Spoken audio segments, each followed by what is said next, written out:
अस्सलामुअलैकुम, आप देख रहे हैं समा। मैं हूं रमीज अहमद और मैं हूं सिद्रा मीर। बुलेटिन का आगाज करेंगे मुल्क भर के अवाम की मुश्तरका परेशानी से, यानी आटे के बहरान की तल्ख कहानी से। गिलगित से गवादर तक और खैबर से कराची तक आटा महंगाई के नए रिकॉर्ड्स कायम करने लगा है। शहरी सख्त मुश्किल में पड़ गए हैं। वज़ीर आज़म का नोटिस भी रिलीफ दिलाने में नाकाम हो गया। कराची में चक्की का आटा 70 रुपए फी किलो फरोख्त हो रहा है। लाहौर में भी महंगे दामों शहरियों को ठोकरें खाने पर मजबूर कर दिया।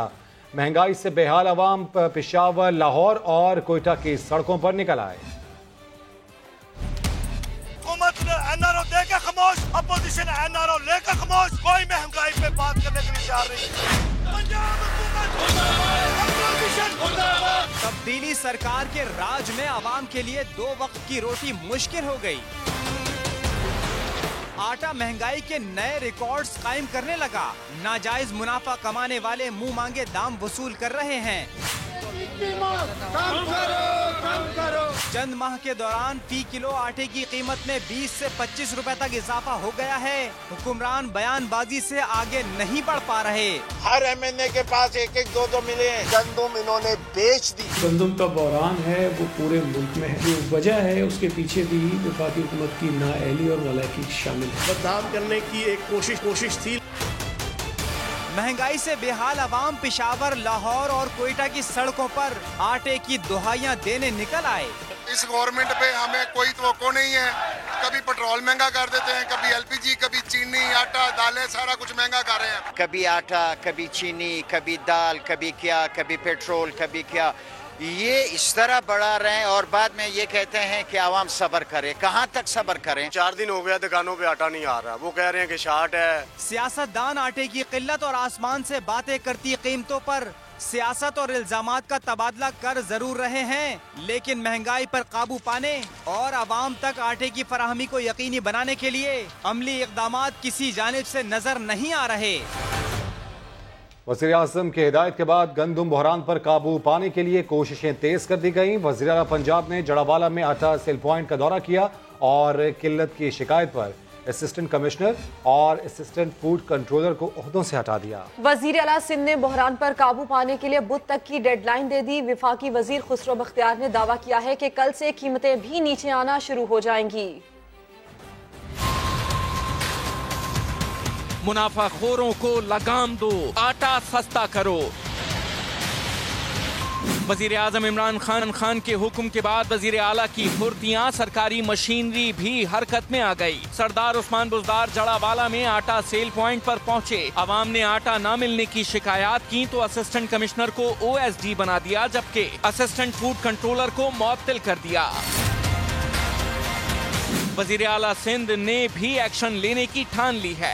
आटा बहरान पर काबू पाने के लिए बुध तक की डेडलाइन दे दी। मुराद अली शाह कहते हैं पास्को ने सिंध के लिए 3 लाख टन गंदुम मुख्तस की है। ट्रांसपोर्टर्स की हड़ताल के बाइस गंदुम को सूबे में लाने में ताखीर हुई। 1-2 दिन में मजीद गंदुम पहुँचेगी जो फ्लोर मिलों को दी जाएगी। वफाकी वजीर खुसरो बख्तियार ने तो मसला चंद दिन में हल होने की नवीद सुना दी। कल से आप देखेंगे कि गंदुम और आटे की कीमतों में कमी आना शुरू हो जाएगी। मैं पूरी कौम के सामने बड़ी जिम्मेदारी से ये कह रहा हूँ कि इंशाअल्लाह ये मसनूई बहरान जो है ये अगले 2-4 रोज़ में आप देखेंगे ये ठीक होता जाएगा। वफाकी वजीर का कहना था कि चमन से गंदुम की स्मगलिंग रोकी जा चुकी है और मुल्क की जरूरियात के लिहाज से गंदुम दरामद करने का भी फैसला कर लिया गया है। और ऐसे में अपोजिशन लीडर शहबाज शरीफ ने मुल्क में आटे बहरान की फौरी तहकीकात का मुतालबा कर दिया। सवाल उठाया कि किल्लत के बावजूद गंदुम और आटा मुल्क से बाहर क्यों भेजा गया। पाकिस्तान पीपल्स पार्टी ने बहरान का जिम्मेदार वज़ीर आज़म को करार दे दिया। सईद गनी कहते हैं कौम को मुश्किलात में मुब्तला करने पर इमरान खान मुआफी मांगे। गंदुम बहरान पर अपोजिशन की हुकूमत पर तनकीद। शहबाज शरीफ ने सवाल उठाया कि 16 माह में गंदुम के ज़खायर कहाँ गए। जब मुल्क में कमी थी तो गंदुम और आटा मुल्क से बाहर किसके हुक्म पर बरामद किया गया। 70 साल तारीख में सबसे ज़्यादा कीमत आज आटे की है और वो मिल भी नहीं रहा दुकानों पर। शहबाज शरीफ ने मजीद कहा, अगर इमरान खान वजूहात से लाइल्म है तो ये नालायकी की इंतहा है, और अगर ये उनकी मर्जी से हो रहा है तो फिर वो करप्ट अनासिर के सरगना हैं। सिंध के वजीर इत्तलात का कहना था कि वफाकी हुकूमत सिंध पर इल्जाम तराशी करके नाअहली नहीं छुपा सकती। मैं ये समझता हूँ कि वफाकी हुकूमत की नालायकी की वजह से, नाअहली की वजह से, गलत पॉलिसीज़ की वजह से लोगों को जो तकलीफ उठानी पड़ी है उस पर वजीर आज़म आकर कौम से माफ़ी मांगे। जियाले रहनुमा ने सवाल उठाया कि क्या पंजाब में भी गंदुम बहरान की जिम्मेदार सिंध हुकूमत है। मुल्क भर में आटे का शदीद बहरान है, लेकिन मुआवने खुसूसी बराए इत्तलात कहती हैं मनफी प्रोपेगेंडा चल रहा है। सिंध हुकूमत ने गंदुम की बरवक्त खरीदारी नहीं की। वजीर इत्तलात पंजाब की भी इत्तलात कुछ और ही है। कहते हैं ये बहरान नहीं, साजिश है जिस पर काबू पा लिया है। पीटीआई सिंध के रहनुमाओं ने भी सूबे में आटे के बहरान का जिम्मेदार साई सरकार को करार दे दिया। आटे की महंगाई ने गरीबों के मुंह से नवाला छीन लिया। खैबर से कराची तक अवाम रुल गए। कीमतों पर सरकारी रेट कहीं नजर नहीं आ रही। मावने खुसूसी फिरदौस आशिकवान कहती हैं, पंजाब में आटे का कोई बहरान नहीं, मनफी प्रोपेगेंडा किया जा रहा है। पंजाब भर की जो ऐसी चक्कियां और फ्लोर मिलें जहां महंगा आटा बिक रहा था, वज़ीर आज़म की हदायत पे क्रैकडाउन ऑपरेशन किया। पंजाब के वजीर इत्तलात फयाज चौहान को आटे के बहरान में साजिश नजर आ गई। उस्मान बुज़दार साहब की हुकूमत को भी और वफाकी हुकूमत को भी बदनाम करने की एक कोशिश थी, लेकिन बर वक्त 2-3-4 दिनों के अंदर जो है उसके ऊपर जो कवर कर लिया गया। तहरीक इंसाफ सिंध के रहनुमाओं ने भी पीपी हुकूमत को भी कसूरवार बताया। जिस तरह सारी मिलों में आसिफ जरदारी का हाथ है, शुगर मिल में, व्हीट मिल, फ्लावर मिल्स के अंदर इनके एमएनएस का इन्वॉल्वमेंट है। 8 लाख टन गंदम बचल रहा पोटरा जो डायरेक्टर फूड था जामशोरों का, उसकी सरबराही में चूहे खा गए पीपल्स पार्टी के। हुकूमती ओहदेदार और पीटीआई रहनुमा सिंध हुकूमत पर तो मलबा डाल रहे हैं, लेकिन बाकी सूबों में आटा क्यों महंगा हो रहा है, इसकी जिम्मेदारी लेने को कोई तैयार नहीं। लाहौर में चक्की का आटा महंगा हुआ, साथ ही फ्लावर मिल्स के तैयार करदा मुख्तलिफ ब्रांड्स के थैलों की दस्तयाबी का भी मसला पैदा हो गया है। परचून की दुकानों पर आटा नायाब है। जमात इस्लामी ने अवामी मुश्किलात को देखते हुए शहर में मुफ्त मोबाइल तंदूर लगा दिए। रियाज अहमद की रिपोर्ट देखते हैं। लाहौर में आटा महंगा ही नहीं, नायाब भी हो गया। परचून की अक्सर दुकानों से 20 किलो आटे का थैला गायब। चक्की का महंगा आटा शहरियों की पहुंच से बाहर हो गया। 3 तो 4 दिन हो गया दुकानों पे आटा नहीं आ रहा। वो कह रहे हैं कि शार्ट है, आटा जो है महंगा हो गया। दुकानदार कहते हैं खैबर पख्तूनख्वा को आटे की तरसील के बायस पंजाब में बहरान पैदा हो रहा है। पठान लोग जो है ना फ्रंटियर वाले, वो 1100 1050 में वहाँ पेमेंट दे के खुद उठा के ले जाते हैं और वहाँ जाके 1400 का बेचते हैं। शहरियों की मुश्किलात के पेश नजर जमात इस्लामी ने शहर के मुख्तलिफ मुकामात पर फ्री मोबाइल तंदूर लगा दिए। हमने यहाँ पे आटे का भी बंदोबस्त किया है कि जिनके पास आटा नहीं है उनको हम फ्री रोटी देंगे। हुकूमत की जानिब से इतवार बाजारों और मखसूस पॉइंट्स पर 20 किलो आटे का थैला 790 रुपए में फराहम करने का दावा किया जा रहा है। कैमरा टीम और साथी रिपोर्टर दानियाल उमर के साथ रियाज अहमद, समा, लाहौर।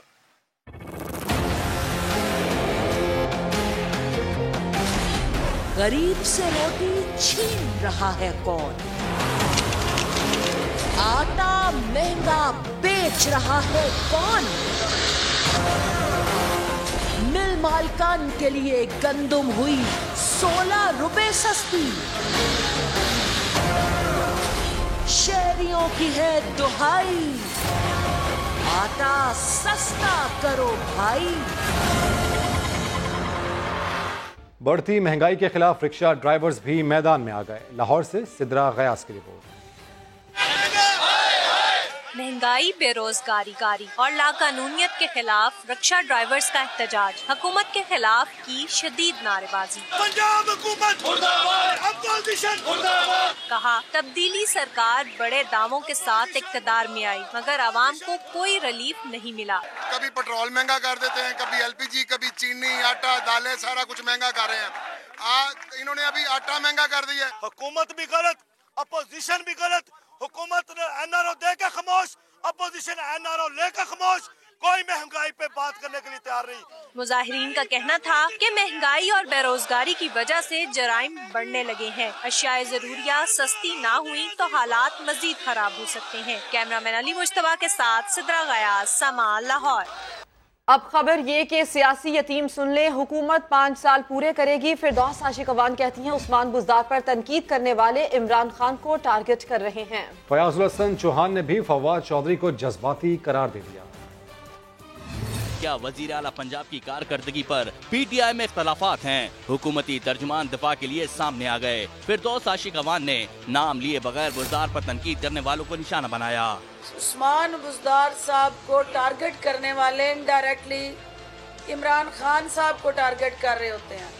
तो ये पार्टी के अंदर किसी शख्स ने भी किसी ऐसी स्टेटमेंट की पजीराई नहीं की है। फयाजुल हसन चौहान भी पीछे न रहे, पंजाब के बॉस का दिफा किया तो वफाक के साथी पर बरस पड़े। सरदार उस्मान बुज़दार साहब अगले 3.5 साल पंजाब के वज़ीर आला है, वज़ीर आला रहेंगे, वज़ीर आला रहेंगे, वज़ीर आला रहेंगे। फवाद चौधरी साहब बड़े काबिल एहतराम हैं, हमारे वफाकी वज़ीर हैं। थोड़ा सा अफरात व तफरीद का शिकार हो जाते हैं अपने अल्फाज की और अपने जज्बात की और अपने कलमात की अदायगी के हवाले से। उधर फवाद चौधरी उस्मान बुज़दार से सख्त नाखुश हैं। वजीर आजम के नाम खत में न सिर्फ उस्मान बुज़दार की कारकर्दगी पर सवाल उठा चुके हैं, बल्कि PTI की कोर कमेटी इजलास में भी नाम लेकर वसीम अकरम प्लस पर सख्त तनकीद की थी। 17 जनवरी को अपने ट्वीट में फवाद चौधरी बुज़दार को बादशाह करार दे चुके हैं। MQM पाकिस्तान की तहरीक इंसाफ के वादे पूरे होने की उम्मीद एक बार फिर यकीन में बदलने लगी। खालिद मकबूल सिद्दीकी ने कहा है कि कमेटियों का काम बहुत हो गया, अब कमिटमेंट का बचा है। उम्मीद है कि यकीन में बदलने के दिन आ गए हैं। कराची को दारुल हुकूमत खत्म करने वालों को मालूम हो गया कि वो यहाँ से मुआशी हब नहीं खत्म कर सकते। मेरा ख्याल है बहरहाल अब कमिटमेंट का बचा है, कमेटियों का बहुत काम हो गया है, कमिटमेंट का बचा है। इंशाअल्लाह ताला वो इस्लामाबाद में हो, कराची में हो, उम्मीद है, उम्मीद के यकीन में बदलने के दिन आ रहे हैं इंशाअल्लाह ताला। आपको जवाब क्या दिया उन्होंने? कल संजीदगी नजर आई है और संजीदा कदम भी उठाए गए हैं। देखना ये है कि जो 11 साल की माशी दहशतगर्दी थी सिंध के शहरी इलाकों में, उसको हुकूमत कितनी संजीदगी से लेती है। सिंध के शहरी इलाके इंसाफ के मुतकादी हैं। एक हुक्मरान तबका जिसने पाकिस्तान बनने से पहले पाकिस्तान की मुखालफत की और पाकिस्तान बदनसीबी से उनके हाथ लग गया और उनको पता लगा है कि यहाँ से दारुल खिलाफत तो ले गए, लेकिन माशी दारुल खिलाफत ले जा सके क्या? कायदे आजम का बनाया हुआ दारुल खिलाफत, इसको कोई आम आदमी यहाँ से ले जाने की का हक नहीं रखता था। मुस्तफा कमाल ने दावा किया है कि मुत्तहदा कभी हुकूमत से अलग नहीं हो सकती, क्योंकि उन्हें मालूम है कि इक़्तिदार से निकलते ही गिरफ्तारियां शुरू हो जाएंगी।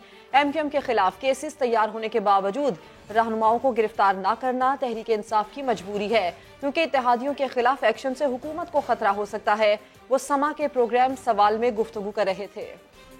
हुकूमत को छोड़ना नहीं है, नहीं छोड़ेंगे हुकूमत को, कभी भी नहीं छोड़ेंगे, इसलिए कि द मोमेंट इन्होंने हुकूमत को छोड़ा तो ये अगले दिन से ये सब जो है वो गिरफ्तार होंगे, बंद हो जाएंगे। ये तो इमरान खान की हुकूमत की मजबूरी है कि उनकी इतनी फ्रेंच माइनॉरिटी है, मेजॉरिटी है कि वो इनको अफोर्ड कर रहे हैं और इनके ऊपर केसेस तैयार पड़े हुए, लेकिन ये अभी गिरफ्तार नहीं हो रहे, वरना हुकूमत उनकी, इमरान खान की हुकूमत चली जाएगी। दूसरी जानिब इसी प्रोग्राम में फैसल सब्जवारी कहते हैं अगर मुस्तफा कमाल उनके हक में बात करें तो हैरत होगी। मेरे लिए परेशानी की बात उस वक्त होनी चाहिए जब मुस्तफा कमाल मेरी कोई खिलाफ बात करने के बजाय मेरे हक में बात करने लगे। मेरे हमदर्द बनकर आ रहे हैं, लोगों को पता है वो तो मेरी पार्टी को दफन करने का नारा लगाने वाले थे, तो मैं वो रेलिवेंट होने की कोशिश, नाकाम कोशिश कर रहे हैं, उस पर मैं तबसरा नहीं करूंगा। नैब शोर मचाने के बजाय काम पर यकीन रखता है। चेयरमैन नैब ने 2020 में भी मेगा करप्शन के खिलाफ कार्रवाइयां जारी रखने का अज़्म जाहिर कर दिया। जस्टिस रिटायर्ड जावेद इकबाल कहते हैं करप्शन फ्री पाकिस्तान हमारा ईमान है, करप्ट लोगों को कानून के कटहरे में लाने की पॉलिसी जारी रहेगी। पाक फजाइया और पाकिस्तान स्की फेडरेशन के ज़ेर एहतमाम गिलगित के सयाहती मकाम नलतल में आलमी स्नो डे मनाया गया। खिलाड़ियों के अलावा बच्चों और खवातीन ने भी शिरकत की। मंजर शिगरी की रिपोर्ट। आलमी स्नो डे पर बासलाहियत स्कीयर्स की महारत। गिलगित की दिल फरेब वादी नलतर में पाक फजाइया और इसकी फेडरेशन की जानिब से स्कीइंग मुकाबलों का इनेकाद किया गया।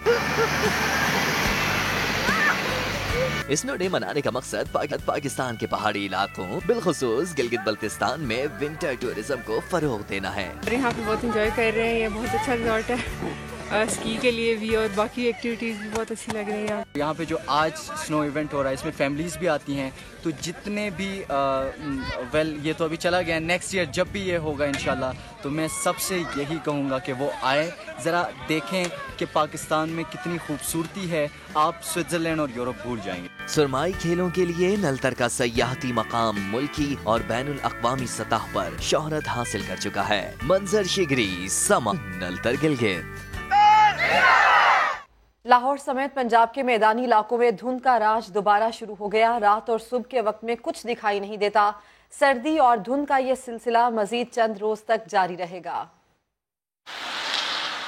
शाहराएं हो या रिहायशी इलाके, धुंध ने हर चीज को ढांप रखा है। पंजाब में धुंध का हालिया सिलसिला तवील होने लगा। रात और सुबह के औकात में सफर करना महाल है। आजकल दिन चढ़े भी हर मंजर धुंधलाया रहता है।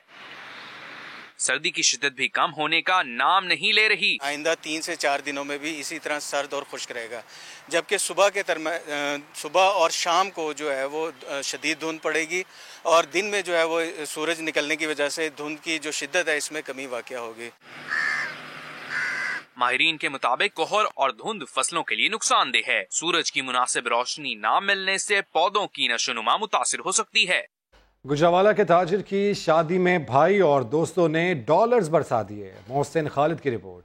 गुजरावाला के ताजिर की आलीशान बारात, पिपलीवाला के शहरियार की बारात में भाइयों और दोस्तों ने डॉलर और रुपए की बारिश कर दी। बैग भर भर के पैसे लुटाए गए। बारातियों की भी मौजें लग गईं। खास दिन पर दोस्तों ने डॉलर के हार भी पहनाए। दूल्हे शहरियार का कहना है शानदार बारात का ख्वाब था जिसे दोस्तों ने पूरा किया। मोहसिन खालिद समा गुजरावाला।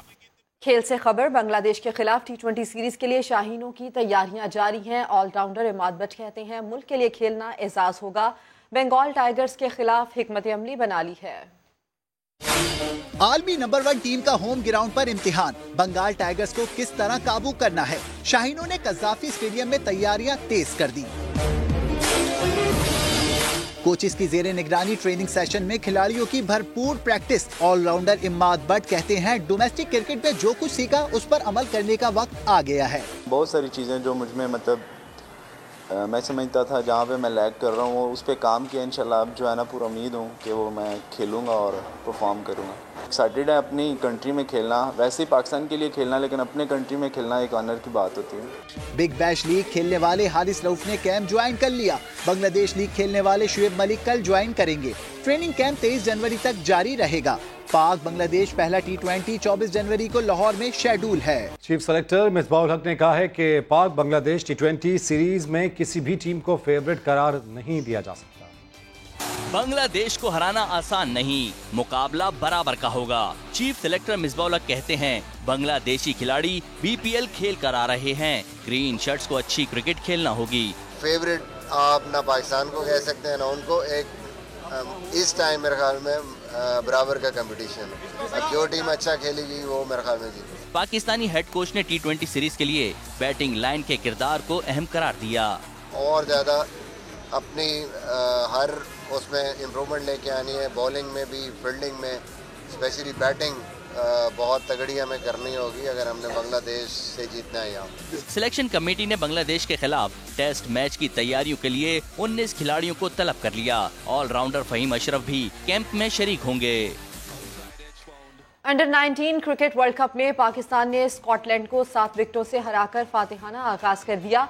पाकिस्तानी बॉलर्स ने शानदार बॉलिंग करते हुए स्कॉटलैंड को 75 रन पर ढेर कर दिया। 9 खिलाड़ी डबल फिगर में भी न जा सके। मोहम्मद वसीम ने 5 खिलाड़ियों को आउट किया। ताहिर हुसैन ने 3 और अब्बास आफरीदी ने 2 विकेटें ली। पाकिस्तान ने 76 रन का हदफ 12वें ओवर में 3 विकेटों पर हासिल कर लिया। कौमी अंडर 19 टीम दूसरा मैच 22 जनवरी को जिम्बाब्वे के खिलाफ खेलेगी। साहबजादा सुल्तान मोहम्मद अली ने हब रैली जीत ली। रोली पटेल दूसरे नंबर पर है। खवातीन कैटेगरी में तुष्ना पटेल कामयाब रही। रफ्तार की दौड़ में रेस का सुल्तान फिर बाजी ले गया। रोनी पटेल को 21 सेकंड के फर्क से शिकस्त दी। साहिबजादा सुल्तान ने 20 किलोमीटर का फासला 14 मिनट और 2 सेकंड में तय किया। छोटा ट्रैक होता है, आपके पास थोड़ा टाइम होता है और आपने अच्छी परफॉर्मेंस देनी होती है। तो मैंने, मेरे को ड्राइवर मेहरबान ने, हम दोनों ने कोशिश की कि हम अच्छा परफॉर्म करें और अल्लाह के करम से उसका रिजल्ट सामने आया। विमेन कैटेगरी में तुष्णा पटेल सबसे आगे रही। इसमें सेफ्टी स्टैंडर्ड्स को बहुत अहमियत दी जा रही है और इस दफ़ा तो और भी ज़्यादा सेफ्टी को, इवन रेकी में हमारे सेफ्टी स्टैंडर्ड्स बहुत हाई थे। फैमिलीज अपनी जो बेटियां, बहनें हैं, वाइफ्स हैं, उन सबको सपोर्ट करें, लेके आए ट्रैक के ऊपर। हब रैली में 50 ड्राइवर्स ने हिस्सा लिया। हिफाजती म्यार पर पूरा न उतरने वाली 20 गाड़ियों को मुकाबले से बाहर कर दिया गया। जानवरों और आबी हयात को लाहक खतरात से बचाने के लिए बच्चों ने ब्रश को ढाल बना लिया। जानवरों के इंसान से शिकवे, शिकायतें और मुतालबात कैनवस पर उतार दिए। फराह रब्बानी की रिपोर्ट देखिए। मुझे शूट करो मगर बंदूक से नहीं, कैमरे से। मुझे मार कर मेरी खाल का कोट बनाने वालों, कुछ रहम करो। प्लास्टिक बैग से आलूदगी तुम फैलाओ और भुगतूं मैं, आखिर क्यों? जानवरों से प्यार और माहौल दोस्ती के मौजू पर PMCA इस्लामाबाद में सजी तस्वीरी नुमाइश में नन्ही दुनिया ने बड़ा पैगाम दे दिया। मैं बताना चाह रही थी अपने इर्द गिर्द लोग को कि हमें इनको महफूज करना चाहिए। जो आपके एनिमल्स होते हैं आपको उनकी हिफाजत करनी होती है, जैसे आप लोग खुद अपनी हिफाजत करते हैं। ये एनिमल्स जो हैं ये इंडेंजर्ड हैं और मैंने इनको कलर नहीं किया क्योंकि ये सैड हैं। एक तरफ इंसानी बेहिसी और गैर जिम्मेदारी के खंजर से ज़िबा होते जानवर, दूसरी तरफ इनके नन्हे रखवाले, जिनका पैगाम यही है कि जानवरों के बगैर दुनिया अधूरी है, इनका तहफ़्फ़ुज़ करें। कैमरामैन हबीबुल हसन के साथ फराह रब्बानी, समा, इस्लामाबाद। हर खबर के लिए विजिट कीजिए हमारी वेबसाइट sama.tv। इसके अलावा आप हमें फेसबुक और ट्विटर पर भी ज्वाइन कर सकते हैं। एक ब्रेक के बाद होंगी हेडलाइंस, देखते रहिए समा।